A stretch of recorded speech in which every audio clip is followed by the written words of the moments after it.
और देश के दुश्मनों के बीच।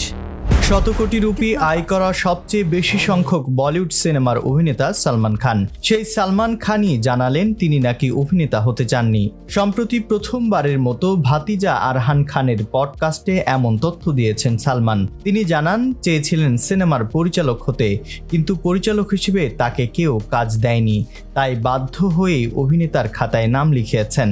सुना है कि बहुत सारे लोग मेरे पीछे पड़े हैं। সালমান জানান কিশোর বয়সে মডেলিং করার সময় তার ইচ্ছা জাগে পরিচালনার, কিন্তু পরিচালক হিসেবে কাজ করতে চাইলে যেখানেই গেছেন সেখানেই তাকে পরামর্শ দেওয়া হয়েছে অভিনয় করার। সালমান জানান, আমি পরিচালক হতে চেয়েছি। মডেলিং শুরু করার পর থেকে নির্দেশক হওয়ার চেষ্টা করছিলাম। সে সময় টুকটাক লিখতাম, এখনো লিখি, কিন্তু পরিচালক হিসেবে আমাকে কেউ কাজ দেয়নি। আমার তখন 17 বছর বয়স। তারা বলতো এই বাচ্চাটা কি পরিচালনা করবে। পরিচালক হিসেবে কাজ না দেওয়া সেই প্রযোজকরাই উৎসাহিত করেছেন অভিনয় করতে। সালমান আরও বলেন, যখনই আমি পরিচালনার বিষয়ে কারো সঙ্গে কথা বলতাম তারা বলতেন অভিনয় শুরু করতে। এরপর হঠাৎ করেই চাচাতো ভাইয়ের সঙ্গে ভিডিও তৈরি শুরু করি, সেখানে নায়ক হিসেবে অভিনয় করতাম আমি। ধীরে ধীরে কাজটাকে ভালোবেসে ফেলেছি।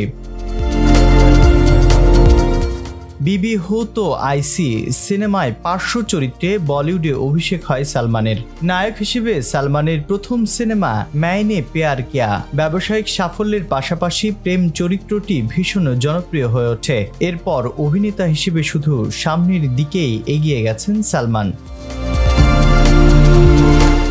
1998 সালে হাম সাথ সাথ হাই সিনেমার শুটিং চলাকালীন যোধপুরে হরিণ শিকারের অভিযোগে দিন কয়েক জেলে কাটে অভিনেতার। কারাগারে কাটানো সেই অভিজ্ঞতা জানিয়ে ভাতিজাকে পরামর্শ দিয়েছেন সব সময় পরিবারের পাশে থাকার। প্রেক্ষাগৃহে সালমানের নতুন সিনেমা মুক্তি পেলে যেমন দর্শকের ভিড় দেখা যায়, তেমনি তার ব্যক্তিজীবন নিয়েও ভক্তদের কৌতূহলের শেষ নেই। কিন্তু এসব নিয়ে খুব বেশি কথা বলতে শোনা যায়নি সালমানকে। তবে এবার এড়াতে পারেননি ভাতিজা আরহানকে। मरने जिस पहलवानी का गुरूर था ना, उसी ने मरने पड़ गया। বিনোদন ডেস্ক, ভোরের পাতা। मैंने पहलवानी जरूर छोड़ी है, पर लड़ना नहीं भूला।